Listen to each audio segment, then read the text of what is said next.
Well, here we are. We've got to stuff along, Bob. Yeah. We don't have too much time. I left my watch home today, too. That's a bad sign. Well, they probably have a clock in the studio. There's a receptionist over there. Miss? Yes? We're Bob and Ray. You're who? Bob and Ray. Wonderful. I'm Mary Elizabeth Jessup. Nice to know you. What We'd can like I to do know. for you? Well, we're starting our new show here at CBS today. Well, I don't... Bob, and let me... No, I don't seem to have that here on my schedule. Well, didn't anyone tell you Would that that be under B, do you suppose? Well, it might, or B or R, or B and R. Oh, yes, Bob and Ray. You're downstairs. Downstairs? Yes, through that door and down. Well, is the elevator through there, you mean? The elevator doesn't go down that way. Oh, we walk down? Yes. Mm-hmm. Well, good luck on your new show. Thanks a lot. Your cast have already gone down. They're here. Mm-hmm. Fine. Now I remember you. Well, at least we're in the right place. I thought they'd kind of be here to meet us, though, a little bit. I did, too. It's down these stairs here. Well, I don't know. I thought, the nicest studios were upstairs. I mean, I had a feeling. It's another flight of stairs. I thought they'd kind of have the red carpet out, It's all painted, though. It's very nice and neat. Yeah. Except for this candy wrapper here. We have to come up out of here when the show is over. I was just thinking of that. It's it'll be kind of a hike. I get a little winded. We got to be there soon. Well, it looks like a studio there. Yeah, that's it. Yes, gentlemen. We're Bob and Ray, sir, and the lady upstairs told us that this was the studio we were going to use. Oh, yes. You'll be here every day, right? Yes. I'm Goy, your engineer. Oh, how do you do? Your I'm sound Ray. effects man is right over there. Oh, how do you do, sir? How do you do, Bob and Ray? Say, if this is the studio we're going to use, I don't think the acoustics lend themselves very well to our type of show. It seems quite echoey. And could we have it a little more intimate somehow? Is there anything you can do? Haskell, could you pull the curtains over there? How's that, Gore? I think you'll find that much better now, gentlemen. Yes, that's fine. Thank you very much, gentlemen. And a little more light. Could we have just a little bit more light? Great. Now I'd like you to meet some of the members of our cast, one in particular. This is Wallace Ballou, better known to you as Wally Ballou. He's won so many Diction Awards, and... I guess there isn't any award that Wally hasn't... No, I can't think of a prize that a reporter could get that Wallace hasn't received. Well, hi, Wally, and... Hi, Ray. Hi, Bob, and you make me quite embarrassed with all of the kind flattery and the words that you've said about me and my work. Well, Wally, it's very unusual that we are honored with your presence in the studio. I know you're so busy, so taken up outside, really, with broadcasts that we don't often have you in the studio. I wonder if you could, with our listeners, for instance, go out in the audience and give them more or less a sample of how you conduct an interview. Well, I've never done that, Bob. Ray. Ray. Come on now, Wally, please. Sure, I'm Ray. I've never done audience interviews. Mostly I do stuff on the street, or I go... Nudge that fellow down there in the front row and talk with him. The one that's asleep down there? I don't think he's asleep. I think he's just feigning sleep. All right, I'll take my portable microphone then into the Bob and Ray studio audience and chat with, let's see... How about you, sir? I was saying to myself, I hoped he'd pick me. You were looking the other way, though. I found in the studio audience, if you say me a lot, the fellow won't pick you. So I made like I didn't want to be selected, and you did. Uh-huh. Meredith Ackroyd, Altoona, Pennsylvania.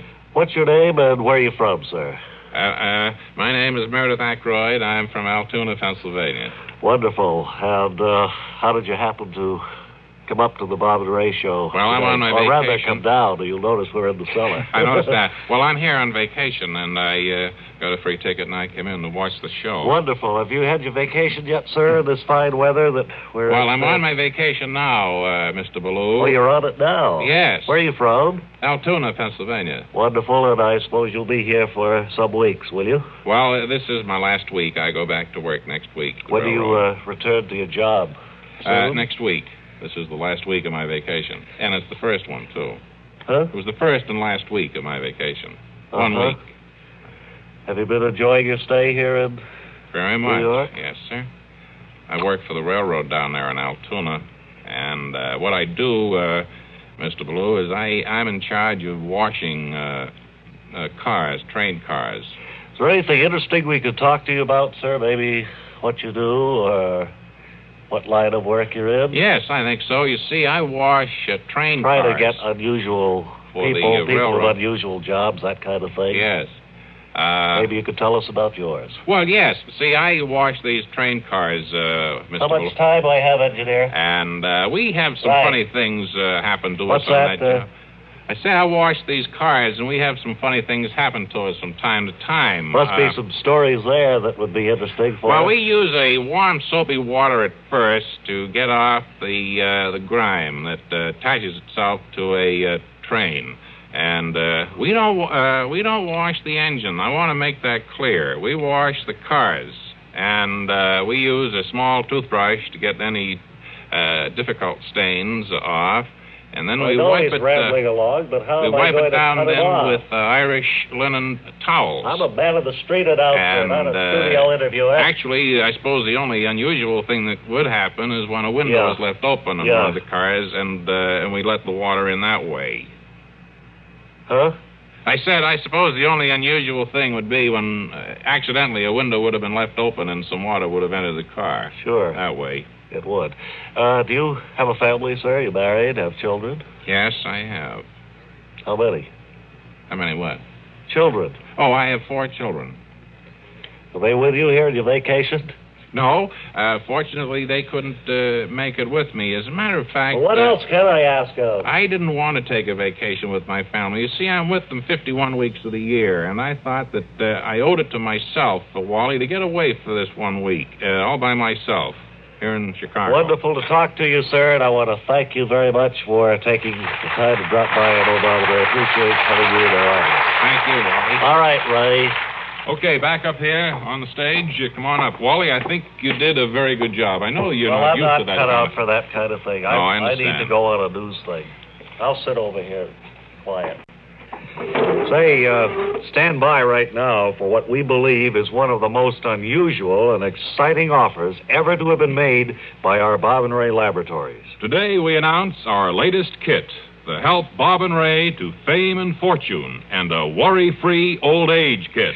So many of you have asked, how can I help you, fellas? What can I do to give you less to worry about? Isn't there some way you can be assured of a tidy little nest egg on which to retire? Well, now we're happy to say it is possible. Listen to what you'll get. First, a common pin to stick in your radio dial, locking the pointer into position on your CBS station, so you'll never miss the program. Second, a piece of skin color adhesive tape to raise the corners of your mouth, giving you the appearance of having a permanent wry grin while you listen to us. The kit also contains a sign to attach to the front end of your automobile which says, I'm on my way to listen to the Bob and Ray Show. Plus, another sign to attach to the rear of your automobile which says, I've just been listening to the Bob and Ray Show. And now, listen to this, gang. You'll get a neatly printed poster to hang over your TV screen when we're on. The poster reads, I'm listening to CBS Radio on the Bob and Ray Show. Just specify what size TV screen you have. Included in the kit is a postcard addressed to your local CBS station which says, Holy cow, I think Bob and Ray are the funniest program on the air. Sure, I want full details on how I can help them to wealth and happiness in their dotage. Rush information. I understand I'll be under some kind of obligation, too. And here's something extra. If you order right away, we'll include absolutely free a beautiful simulated plastic lapel pin which says in rich-looking Old English script, You bet your boots, readers of my lapel button, that I am behind Bob and Ray and am doing my utmost to ensure them, when they become cranky and senile, their worries will not be monetary. So hurry up now and get in on this once-in-a-lifetime offer from the Bob and Ray Laboratory. For all the material, plus the simulated plastic lapel pin for promptness, write today to Aging Bob and Ray, CBS Radio, 485 Madison Avenue, New York. That's Aging Bob and Ray, CBS Radio, 485 Madison Avenue, New York. Well, I guess it's time now for us to head over to the cast party, isn't it? Yeah, I guess so. Wait for the reviews to come out? Sorry, it's all over. Went very fast. We hope you'll all be with us every day, Monday through Friday, when we'll be here with you. So, until the next time, then, this is Ray Goulding reminding you all to write if you get work. Bob Elliott reminding you to hang by your thumbs.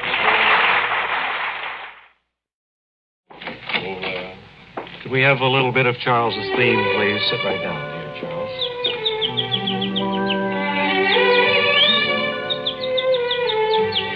Now, round the corner and up your street comes your friendly poet-philosopher, Charles, with a few memories, perhaps, taken from the pages of his dusty, tattered manuscript.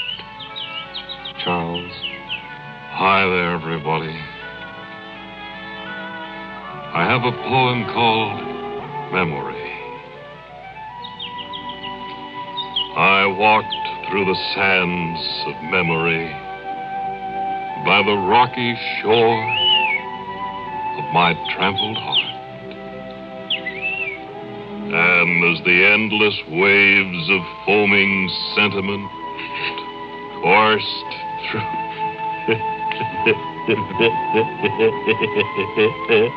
All right, Charles, please. And as the endless waves of...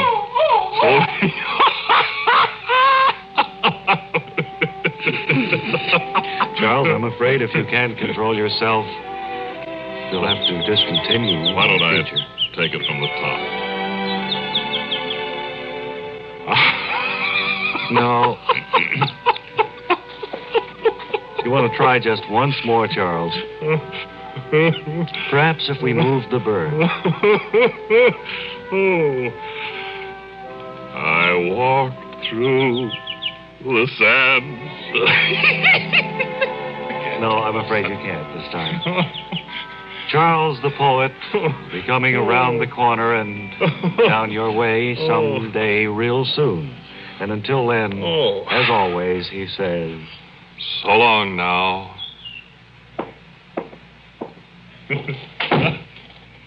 It's rather an inauspicious first for him, I think. I don't know what it is. Something always seems to break up, Charles. That was a particularly beautiful poem. Now, we'll have a lot of mail from people saying, I wish he would read his poems all the way through without laughing and giggling. Well, he can practice up on that.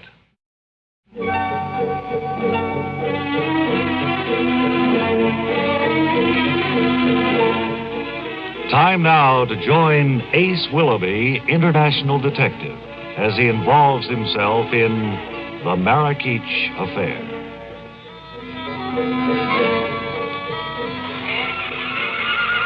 Well, I never thought I'd be in Marrakech again. It's hot here. They call Marrakech the blast furnace of the Far East. But I knew I'd find what I wanted here in the marketplace. American Willoughby, over here. You appear to be a Bedouin, my good man. I have but to drop my burnous a bit.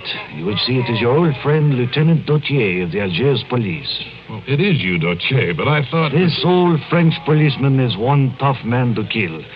Willoughby, we're being watched. Pretend you're buying something from me. All right, Dautier.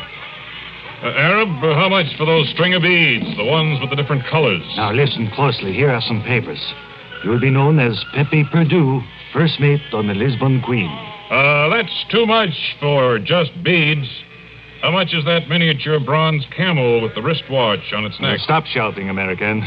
The people who are watching have left. Now, you have your orders? Well, I'm to walk to the end of the Strait of Broken Noses to Marrakech House. Then I'm to go to room 6 and knock on the door. Precisely right.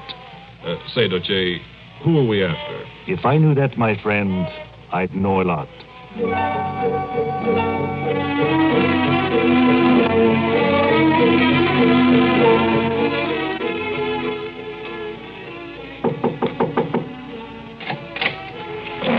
No, Max, no. He may be one of us. Who are you, sir? I'm Pepe Perdue, first mate on the Lisbon Queen. I think we're here in dry dock for repairs. Your papers, please. Well, they seem to be in order, Mr. Perdue. Come in, please. Thanks. Max, go to the other room. You must excuse Max, Mr. Perdue. He cannot express himself too well since the accident. Would you believe he was once Minister of Finance in the old country? Well, he looks familiar, yes. Then you must also know my colleagues seated over there, Koenig, Schultz, and von Oberdorfer. Sure. Hello there. Gentlemen, we have work to do. Now, are we all agreed we can trust Mr. Perdue? Yeah. Well, that's certainly a show of good faith. Mr. Perdue, You will see to it that Koenig, Schultz, and von Oberdorfer board the Lisbon Queen tonight. I guess 3 more won't make any difference on a ship that size. Good. You will proceed from here to a designated point in the North Atlantic and rendezvous with U-boat number 36. Then you and the others will board the submarine and proceed to sink and harass as many Allied ships as you can. But that's fantastic. This is 1959. All to our advantage, Mr. Perdue. The element of surprise is on our side. And I'm sending Max with you, so no tricks.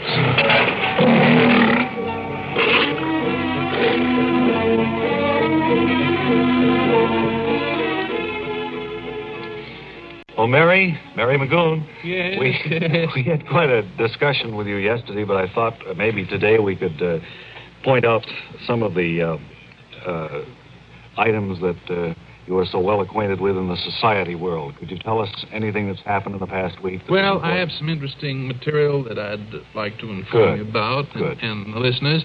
Mrs. Irwin Daniel Hayes gave an intimate dinner at her attractive Dover Estates home in honor of Mrs. Edna Werner. And after dinner, the party dashed out to Las Vegas for a few days. For extended social activity, Mary? Yes, they arrived in time for champagne and frijoles affair at the charming stucco and adobe home of Mr. and Mrs. E.J. Marco. I see. I think you're here for a special reason. Well, that's correct, but I'd like to talk about the annual racket rally that's to take place on Saturday next on the spacious lawn of Mrs. Walter Gans. And I'm sure it has to do with the Racket Club Ladies Auxiliary? Certainly does, Bob. The patronesses of the affair, Mesdames Phyllis Risbold and R.T. Schaff, will be retrieving tennis balls on that particular afternoon. Will the tennis balls be auctioned off? Yes, just prior to the time that the tennis players are served sack luncheons put up by Mesdames R.L. Eggers and L. Louise Platt, members of the Assistance League. Well, what worthy charity will the money go to? To the Hunt Club Fund for the future purchase of foxes. And if there's any left over? It will go into the Hunt Club Auxiliary Fund for the maintenance and showing of Shetland ponies, Bob. Well, listen, is the affair going to extend into the evening, do you figure? Yes, after the lawn is cleared of nets and things, the patronesses of the Racket Rally are going to lead the guests in the brilliant motorcade to the home of Mrs. T.N. Doheny. She a patroness also? No, she's an auxiliary member. Oh, I see. Anyway, the motorcade people will then be served pick-and-eat box lunches, and after quick changes in the palatial home of Mrs. T.N. Doheny, they will motor back to the lawn. And as usual in affairs of this sort, members of the Assistance League will already have lighted the Japanese lanterns, I suppose. Well, that's right, and set off the bug repellent, too, Bob. And then what is to happen on the spacious lawn of Mrs. Walter Grants? Well, a nighttime fashion show will take place. The gowns of Dolly Madison will be shown. Will they be modeled, too?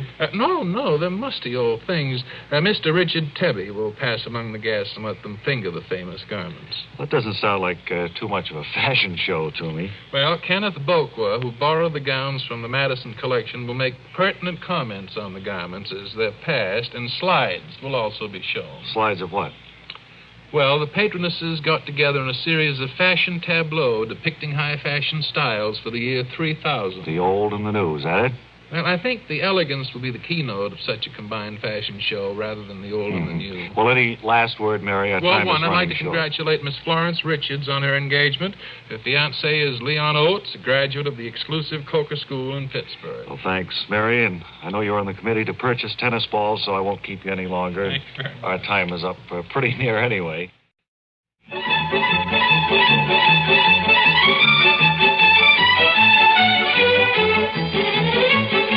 It's time once again for the Bob and Ray Wonderland of Knowledge. An outline of little-known and interesting facts that will give you pause and make you think. A mountain is a hard and rocky sand pile. George Washington's ragged band of men were the most beautifully mannered soldiers of their day. They were, in truth, a very continental army. Recently, the general manager of a major league club paid a bonus baby $250,000 for signing with them. And then the bonus baby bought the major league club and fired the general manager for misuse of funds. Neanderthal men were quite adept at cheating. The popular dance team of Carlos and Elaine are in real life father and son. Do you know it takes Holland 10 days to dry out after a flood? And do you know that there is a group that plans to take the Empire State Building down and rebuild it in Grand Rapids, Michigan? There is a tribe in Africa whose members can all run the 100-yard dash in less than 6 seconds. The Imbalu. They practice by taking naps in lion country.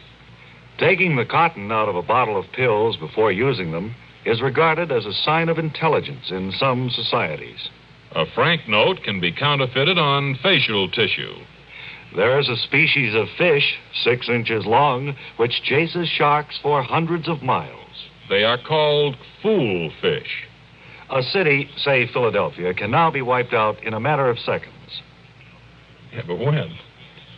The island Maldonado, popularly known as the gateway to the east, Is actually the back door to the Pacific, Salvador Dali owns a melted watch.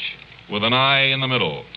Contrary to popular belief, Richard Arlen does not hold, nor has he ever held, a pilot's license. All rocket firings will soon be held 10 seconds earlier. To cancel out those boring countdowns. An ant colony stole a sports car in Quincy, Indiana. A very tall basketball player in Dunstan Corners, Maine, fell over during an earthquake. And finally, if you turn a pack of dogs loose in a museum, they'll probably tamper with the fossils. And it takes very little time to say goodbye. From the Bob and Ray Wonderland of Knowledge.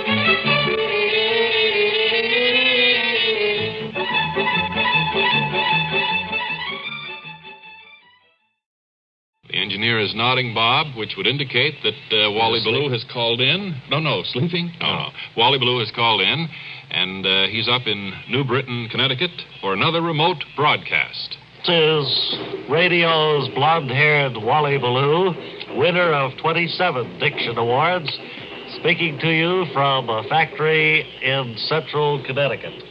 And standing beside me is a gentleman who probably has more to do with an industry that has been prominently in the news the past year or so than anyone else that I could think to interview. My assignment sheet said, go to Jukebox Factory. And here is the manager, Mr. Tony... Gifford. Gifford. Tony L.B. Gifford. Mr. Gifford, you are in charge here of turning out all of these jukeboxes. That's right. That's right, Mr. Ballou.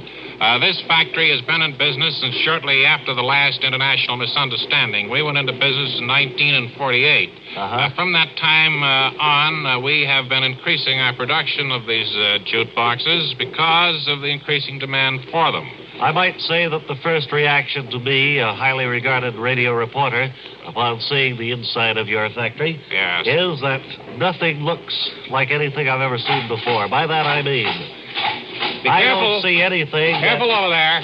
that faintly new boy. resembles a New boy. jukebox.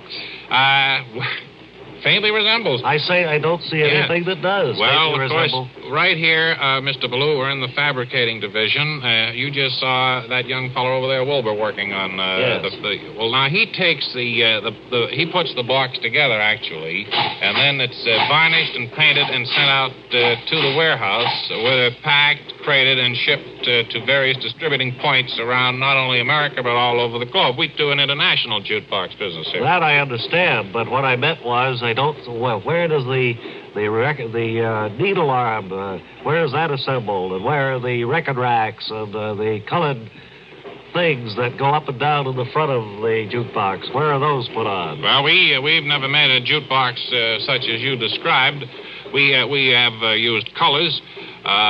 We've painted them orange and green and blue and different colors like that, but... Well, you don't make the kind that light up then, I guess. No, these do not light up. No, these are just simply for carrying jute, of course. They're what? Jute, carrying jute. Jute? Right, jute box. Well, I have evidently hit the wrong spot for my assignment. It was jukeboxes I was supposed to... This is it, jute boxes. Jukeboxes. What? Juke, J-U-K-E, the kind that make music, you know? Well, you're a jerk if you thought this jute factory was... Now this is radio's Jute Wally factory. Ballou returning it to Bob and Ray in... Another competent, complete, colorful Wally Ballou report.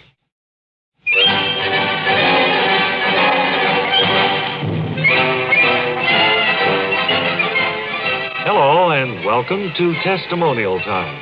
Today we have with us two New York doctors who have proven beyond the shadow of a doubt that, doctors, besides proving things here and there, do you have practices? We gave up being doctors as such. We found there was just too much time being spent making the ordinary house call. I see. And are you happy with the decision you made? Well, 10 years ago, there wasn't too much to be proven. So we had it rough for a while. But it wasn't too long before things picked up in the proving market, and it gave us a great opportunity. And how many things have you proven between you? Oh, I'd say that we've proven about 700 medical facts all told, and that's not counting the borderline stuff, proof we couldn't definitely substantiate. Well, you two must be kept pretty busy proving all those things. How come you were selected to do the job? Well, it's mostly because we're New York doctors. There were two Cleveland doctors who applied for the job, but apparently their word didn't carry too much weight. It's lucky they didn't get stoned when they were interviewed.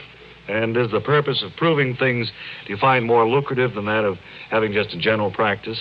Well, last week we got $6,000 for proving that some headaches are caused by the fact that many people have noisy blood. And you were never paid that highly as a general practitioner, is that right? Well, we weren't working together at the time, but when we got together and became two New York doctors, we compared incomes and found that we had not been doing too well as one New York doctors. Doctor. New York doctor. Or whatever. Or whatever. You see, when we were general practitioners, most of our time was taken up by useless, unnecessary, and low-paying house calls. Occasionally we'd run into a nice, well-paying fracture, but those were the exceptions rather than the rule. And as two New York doctors, you don't even have to leave your office, do you? That's correct. We just mail out our proof, and it's talked about on television. We've never even been seen, only referred to. And very frequently, too. Matter of fact, last week you were referred to as two famous New York doctors. Did you know that? Well, we've worked hard, and I think we're deserving of any praise that's heaped upon us. Next week, something very nice is going to happen to us. What's that? Well, next week on television, we're going to be called Two Very Famous New York Doctors. Well, why is that honor being bestowed upon you? Well, we've proven that there's no such thing as a nerve center in the back of your neck. And that if a person is jittery, it's because he's waiting for a headache to strike. Well, I thought being nervous was caused by having undrained sinus cavity. Oh, nonsense. That's pure pap. We'd stake our reputation as two New York doctors on that. Then you've proven it? In laboratory tests. Well, that's good enough for me, New York doctors. Now our listeners have heard a good deal about you two. May we know your names? George Henry Peter Wallace, Frames. mentor. Two New York doctors.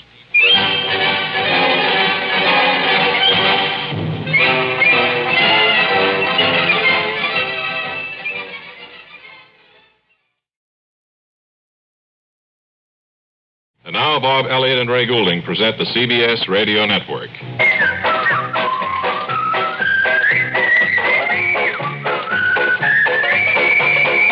It's a very beautiful hat you have, lady, but I think the person sitting to your immediate rear would appreciate it if you took it off. Thank you very much. The flowers are pretty high there, and they can't see around those flowers, and they want to see everything that goes on here on stage. Because so much of our show is completely visual, as you know.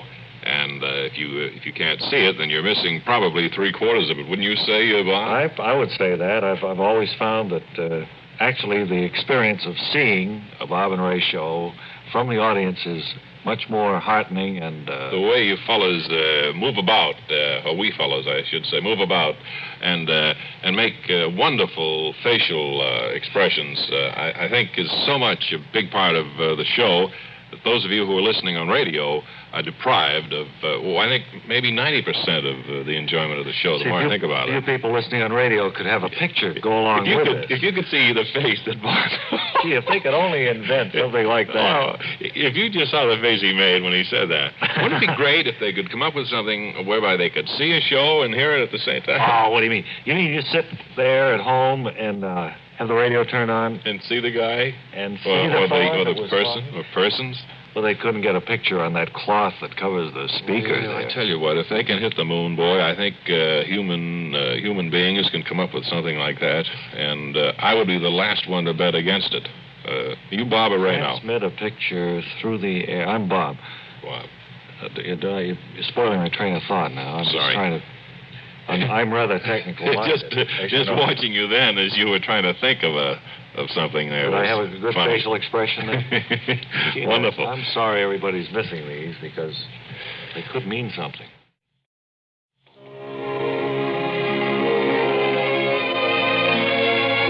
And now, the makers of Catcher's Mitt, that He-Man aroma, invite you to join us for another episode of Our Fella Thursday, the only daytime serial written and produced especially for men. As our scene opens today, Masculine Rock and his He-Man pal Buzz are down at the boathouse, getting their gear in shape for the big fishing trip.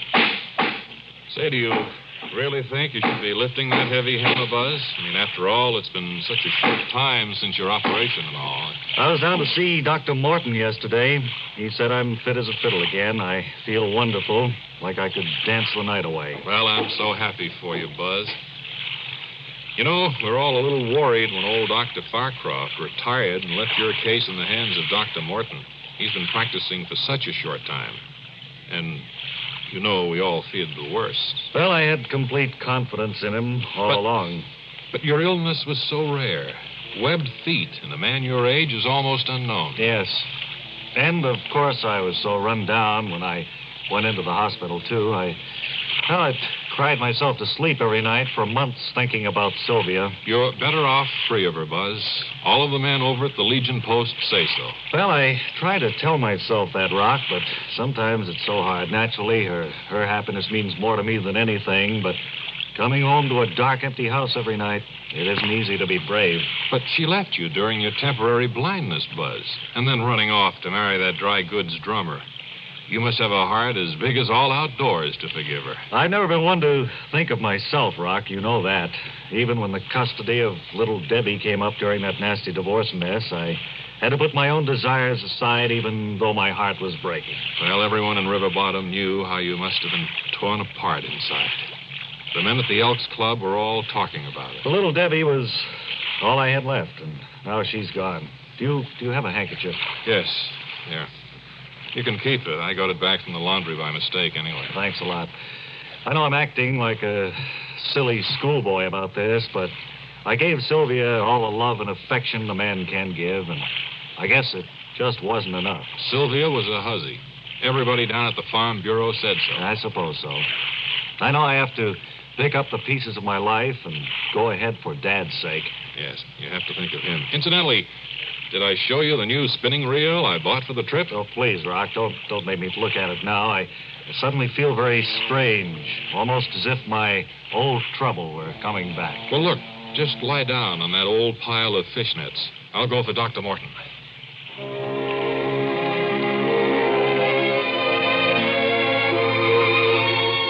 And so Buzz seems to be in for another siege of his old trouble.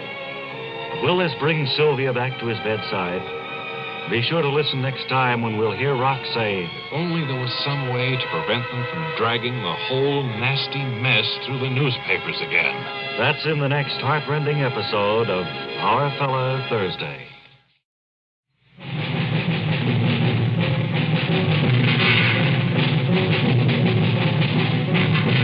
And welcome now to Rescue Squadron. Story of highly trained rescue technicians who have nothing but skill and knowledge on their side in the fight against carelessness.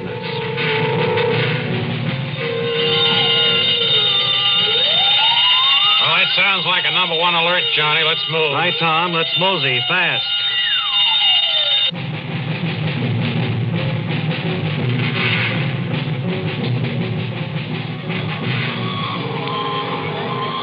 All right, come on, move back. We'll handle this. Come on, let's go. That's right. Everybody move back. There's nothing to see here. That's right. Everybody go on home now. The show's over. Let's go. Back up. Keep moving. None of your business. So back up. Come on, back up, everybody. Read about it in the papers tomorrow. Let's go. Move. When we meet everybody. Beat it. Well, that's the last one, Johnny.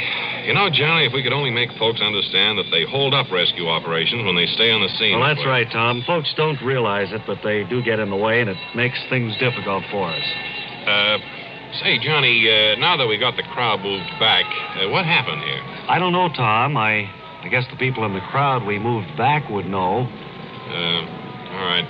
All right, you people out there, come on, move forward. That's right. Move on in here. That's it. Keep moving right this way. Come on, don't be bashful. Come on, move forward. Come on, move up here. Okay, that's far enough. Wait a minute, that's far enough. Now, you, mister. Yeah, you there in the gray jacket. Step forward here. You mean me? That's right. I mean you. Step forward. All right, the rest of you, move back. Let's That's right. go. Keep moving.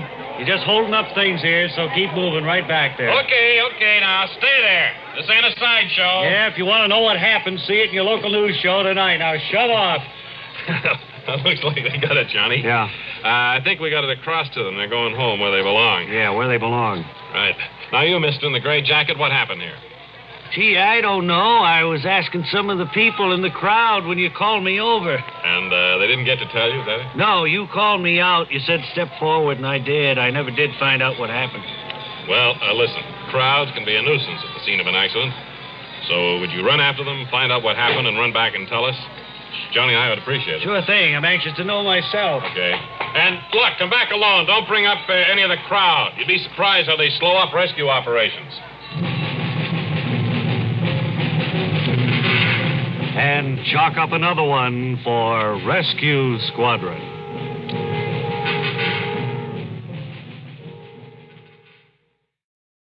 Wally Ballou is standing by now for a very interesting interview, another America on the March series, as he visits a map maker. So come in, please, Wally Ballou. Artographer. Artography, of course, one of the oldest arts, and here is one of the oldest map makers that we have come across, Mr. Arch Knowlton. Sir, you have sailed the seven seas, I understand, and have acquired a great deal of knowledge in the art of making maps. Thank you for that very warm and kindly introduction. But I specialize principally, Mr. Ballou, in maps of the United States. That's what I understood. I wonder if we can see some of your work. Huh? Yes, I say that's my long suit. What is? The United States maps. Oh, I see. Yes. The wall of this room, which I would say is 15 by 30 feet, roughly. Well, you're not too far off. It's about 11 by 13. Is covered with maps made, presumably, by Mr. Knowlton. Here's one of a foreign country, I imagine. I can't... Of a what?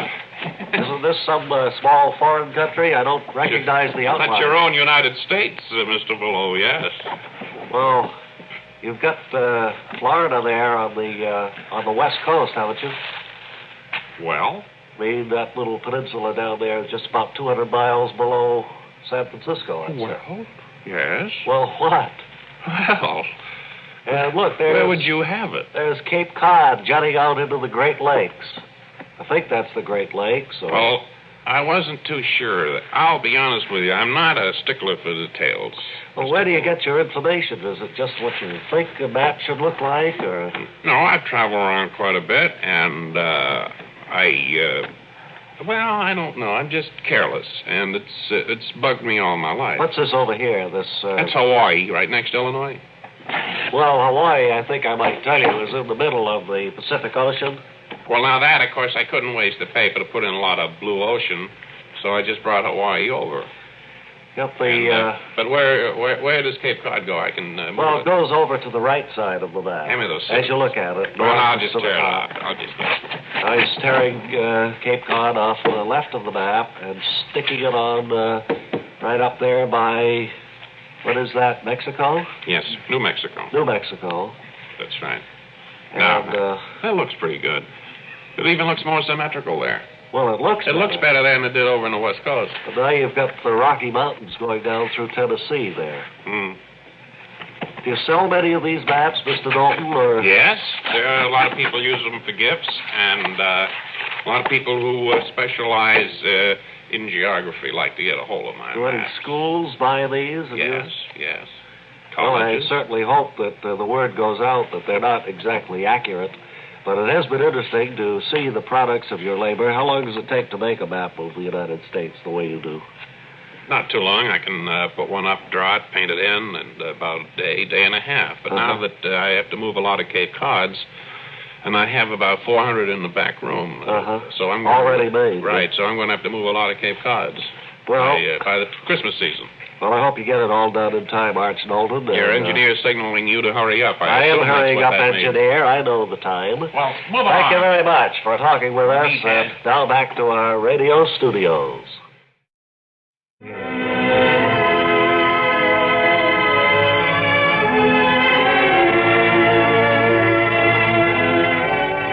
Hello now, and welcome to Grand Motel.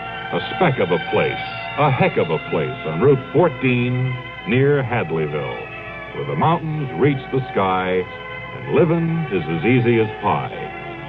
A melting pot of a meeting place, wise old owner and general manager of Grand Motel, Leonard Humphrey, calls it.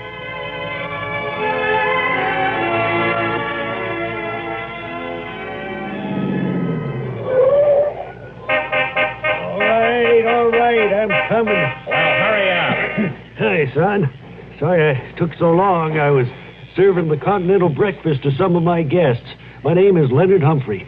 To what time do you serve the continental breakfast, Humphrey? Continental breakfast consists of a donut and coffee and is served free until 9 a.m. Well, I don't even get up until 11, Humphrey. Guess if I wanted the continental breakfast at that time, I'd have to pay for it? Son, try to understand. The rules around here apply to all the guests at Grand Motel.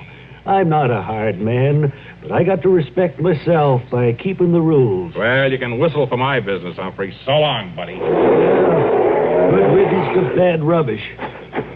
Oh, Ted, you didn't drive a customer off again, did you? Well, he wanted the continental breakfast free at 11 in the morning, Naomi. Well, Dad, listen to me. Grand Motel is in bad shape. We need all the money we can get for advertising. Yeah.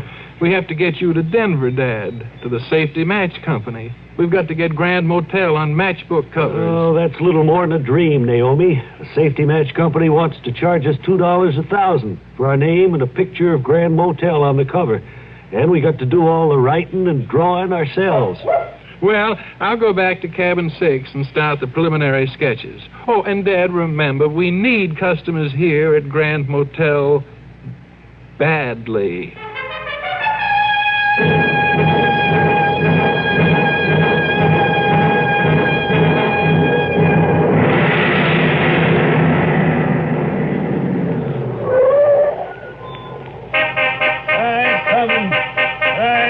Well, hurry. Can't wait here all day, you know. Hey, I'm Leonard Humphrey, owner and general manager of Grand Motel. 7 cabins in spick and span condition, all with covered light bulbs. Do you have a cabin that's set off from the rest? No, they're all clumped together, mister. Say, who's your friend in the tuxedo sleeping in back of the car? Is there strict privacy around here, Mr. Humphrey? All you want. Incidentally, we don't serve continental breakfast free after 9 in the morning. We better get that straight right now. Well, I don't mind, but I'd better ask Lupescu. Lupescu. I say, Lupescu, wake up. But it's still daylight, Professor. I know, Lupescu, but I've stopped at a place called Grand Motel, and they don't serve continental breakfast after 9 in the morning. Perhaps if we persuaded the owner... Don't be a fool, Lupescu. You can't make any sudden movements. Not until we're sure that it worked. My good man, I think we're going to continue on to the coast, where we can get better accommodations. Well, all right. Good riddance to bad rubbish anyway, I say.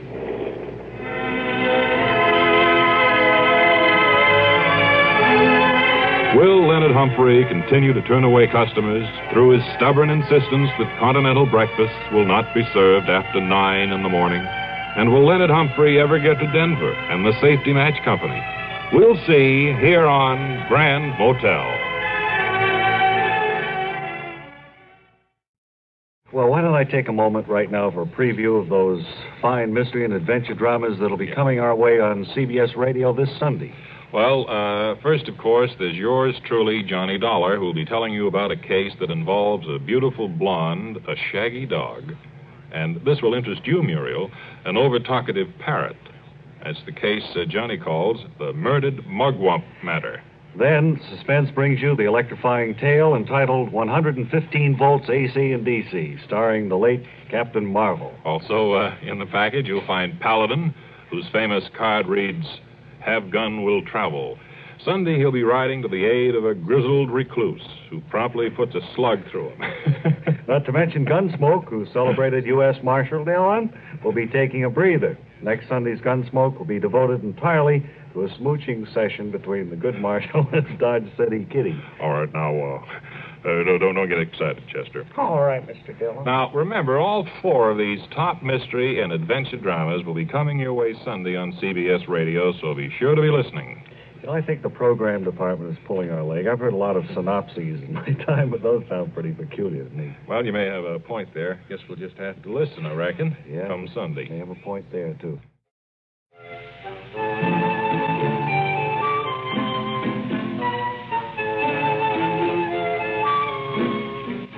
Now it's time for an episode, The Adventures of Sherlock Sage and Dr. Clyde. This one entitled The Farthingale Mystery. As we join the great detective and his friend, they're in the detective's quarters in Butcher Street. I say, Sage, I believe it's your move. Yes, it is, Dr. Clyde. I think I have you pinned in there. Not so fast, good Dr. Clyde. Here, watch this. Oh, I didn't see that, Sage. Cleaned the board right off, Dr. Clyde. Well, I guess I was a bit overconfident. Well, I think perhaps we'd better pause for a spot of tea right now. Let me poke up the fire, sir. The fog is thick tonight. It's chilly out. Pea soup. Chill in the air, sir. Yes. Sage? Yes, just a moment. Telephone. Hello? Sage here. What's that? Yeah, quiet, Dr. Clyde. Sounds like an excited voice at the other end of the wire. Yes. What is it, Sage? Yes. Sage? Yes. Sage. Just a moment, Dr. Clyde. I can't make out what the party is saying. Something about trouble at Farthingale Hall. Farthingale Hall? Yes. It's out on the moors, you say. We can be there in about half an hour. Surely you're not going out. Yes. Don't worry. We'll be there. Get me my great coat, Dr. Clyde. Sage, you're not going out tonight. We have to. There's trouble at Farthingale Hall. Well, I'll explain more to you on the way. I'll have the carriage brought up out front. Hold on.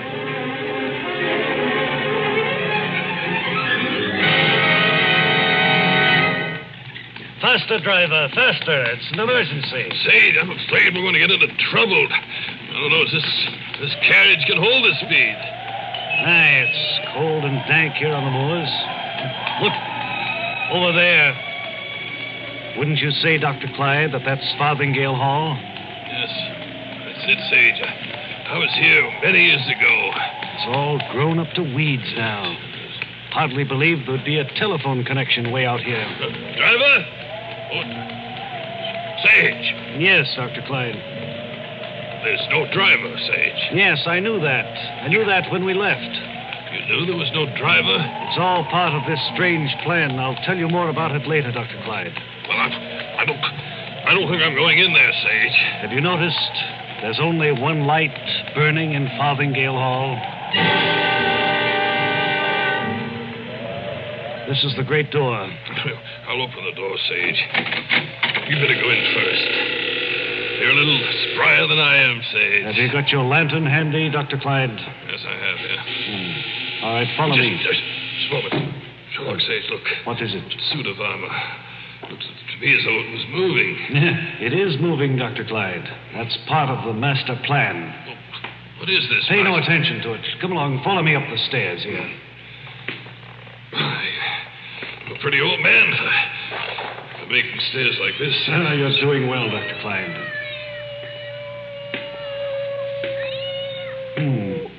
Just as I suspected. Sage, I don't think it's too late for us to turn about to return to London, sir. Return to London, Dr. Clyde? We're on the verge of discovering the mystery here. Can we come back when the sun is out? It'll be a nice day. Just a moment and we'll have our answer. Here, the door to the North Tower. Inside, we'll find the answer.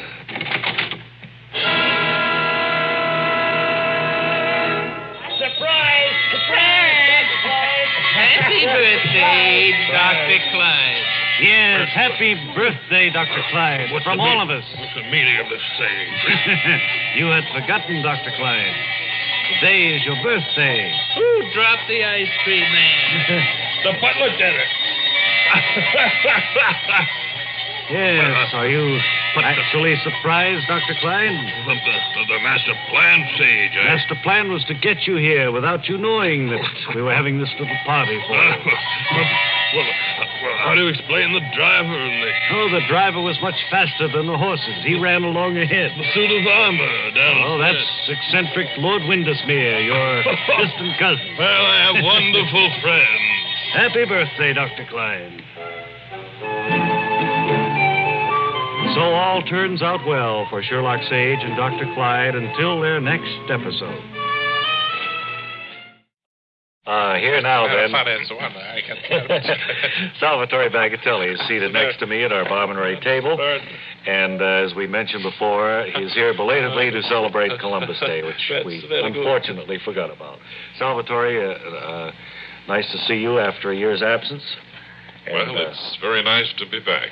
You speak very beautiful English. Well, the moment I know that I'm on the air, I watch my diction. Oh, I think it's wonderful. And my accent, because sometimes it slips. I think you do justice to any diction school or radio announcing. Now, you have brought, as you have for the past 13 thank years, you. I went to the Olin Tice Diction School. You have brought with us your toothpick models of the Santa Maria, the Nina, and the Pinta. That's right. Oh, there, I slipped. And they're set up here on a little stand in front of us. Bob, I might point out to you, you know... Don't get too close to those, Webley. They're very fragile. Why? We'd like to know a little bit about... So much of your program is so visual that I think I'd like to explain these small replicas for your audience. They take a great deal of time to construct. It'll take a little while. It's just take a little while. Now, the Nina I made in 11 years. The Pinta took me just 14 years. And the flagship, Santa Maria, took me 2 months. Well, that was pretty... Well, I knew how to do it then. Do you have any idea how many toothpicks have gone into each one of these little... Webley, will you stand back, please? You're too close to that. Okay, all right. Let's see. It was much about... He's figuring now how long it took. About 44,000. 44,000 in each one, huh? That's right. You must buy your toothpicks in large lots. No. You pick them up at restaurants. I don't know what to say. Which was that, Salvatore? Was that the Nina, the Pinta, or the Santa Maria? That's a flagship. That's the Santa Maria. Well, it only took you 2 months to make that one. Months, but oh, mamma mia.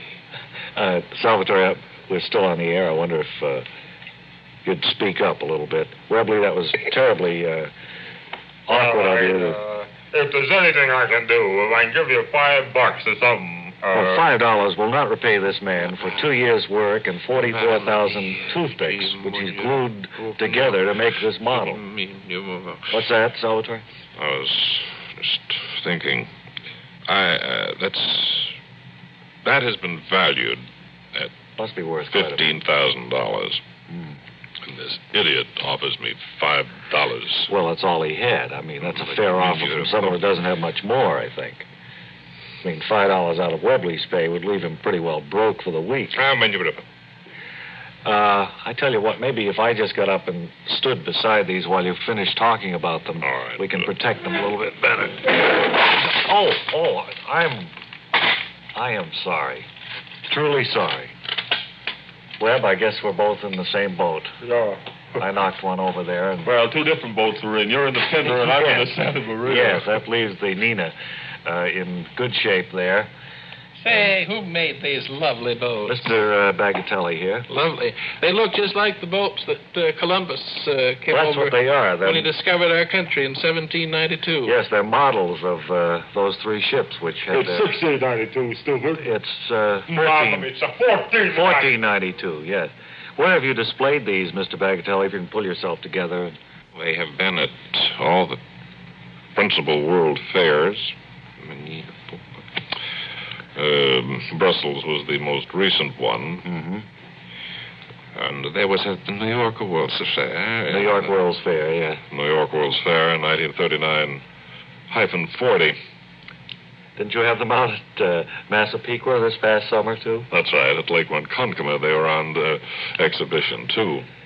Well, you won't have them next year, I guess. Say, look, just so you could have Don't pick them up there. Oh! Goodbye. The third and last of the three ship models of Mr. Bagatelli have just been destroyed. Oh, Mr. Bagatelli. Oh, did you think that? Well, here, I'll open the door. Mr. Bagatelli. Oh, Mr. Bagatelli.